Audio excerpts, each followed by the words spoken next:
everyday lives and wherever we go are immersed in gender.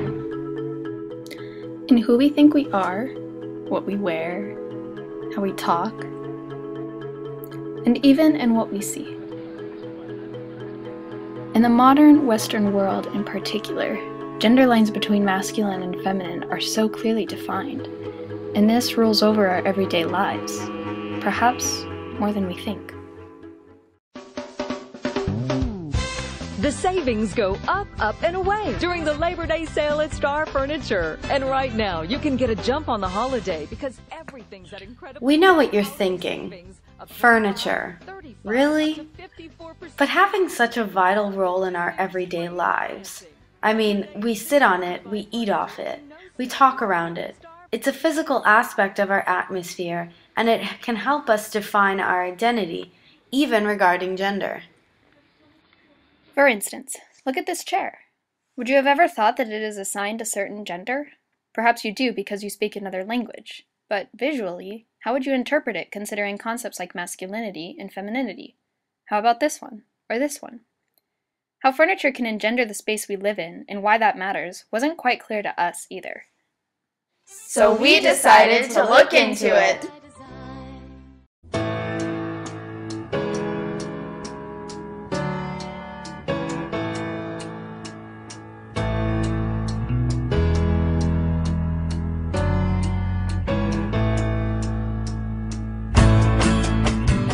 One of the first topics that we looked into was shape. How is shape used to communicate to one gender or another?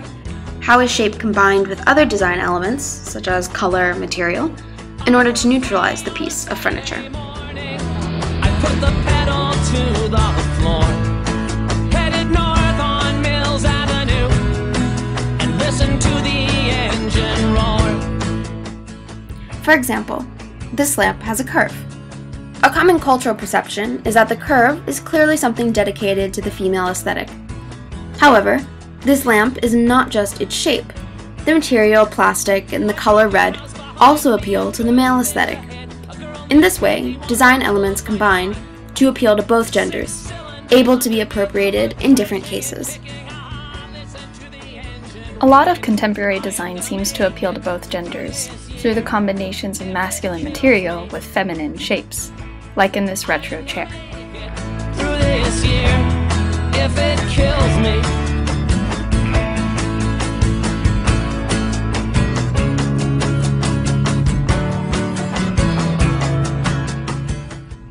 Next, we decided to ask how furniture that's clearly dated, or antiques, portrays a gender, and why. We theorize that antiques cannot escape the boundaries of gender. While older furniture is connected to male craftsmanship, style was also greatly influenced by the ladies and queens of the past. The areas of society the pieces inhabit will lead us to assign a gender. Take these forks, which are both regal and delicate. The association with the domestic sphere feminizes cutlery. That also may explain the flowery, curvy design. Trading swigs from the bottle, all bitter and clean, locking eyes, holding hands, twin high mains. On the other hand, there are some antiques that are clearly more masculine and rustic, like this dresser. It is old and worn, and considering its simplistic rigidity, leans toward masculinity. What is interesting about this case, however, is that it is part of a clothing display in a store for young women. Now we started considering how furniture played a role in marketing, particularly the ambiance of the store and what gender it appeals to. On my stepfather's face. Sometimes the rustic and antique imagery tied to furniture isn't explicitly stated, like it is in the Brandy Melville store. However, in Red Valentino, the whole store is decorated with modern furniture that still retains the romantic feel of antiques. The romantic ambiance, suggested by the store's decor, coincides with the brand. Red Valentino makes overtly feminine clothing, and through the store's decor, is nostalgic for a time in which the feminine was clearly defined. Through this year, if it kills me. Merchandise can be connected to gendered periods of history, as with the tea and spice trade, which are masculine because of their connection to maritime trade and mercantilism, both dominated by males. The display can maintain this connection, or can create a gender-neutral setting, as in the Spice store in Milan with its clean, simple white design that makes it approachable for both genders.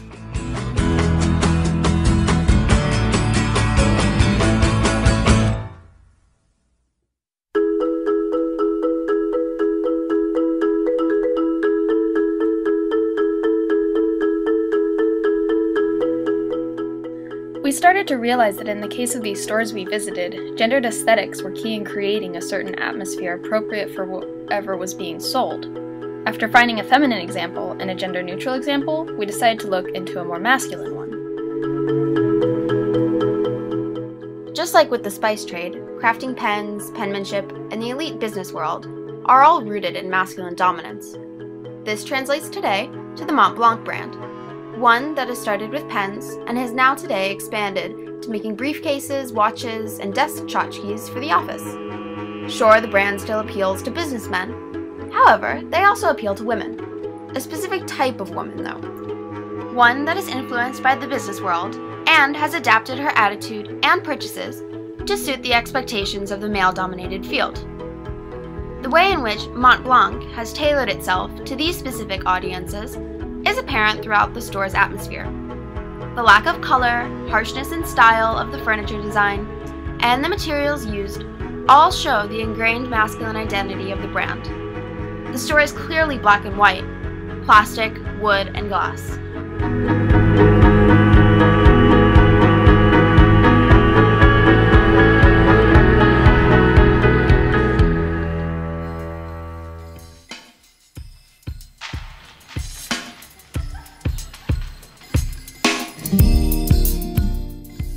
Furniture, in a way, portrays both high art and the mundane. It is something exquisite as well as something ordinary. Even the furniture in our dorms, or really anything you can buy at IKEA, still conveys a gender. It still conveys art, and it conveys a way of life. Squint your eyes and look closer. I'm not between you and your ambition. I am a poster girl with no poster. The same way furniture works in marketing to project a lifestyle and ideals, it constructs the atmosphere in which we dictate our personal lives, and the active choice we make in adorning our homes, offices, and schools can reflect on how we relate to gender.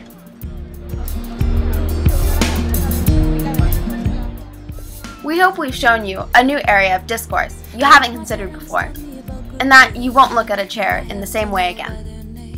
Just the kindness I lavished on strangers is more than I can explain. Still there's many who turned out their porch light. We hope we've shown you a new area. That's not even my fault! Till I passed and left them alone.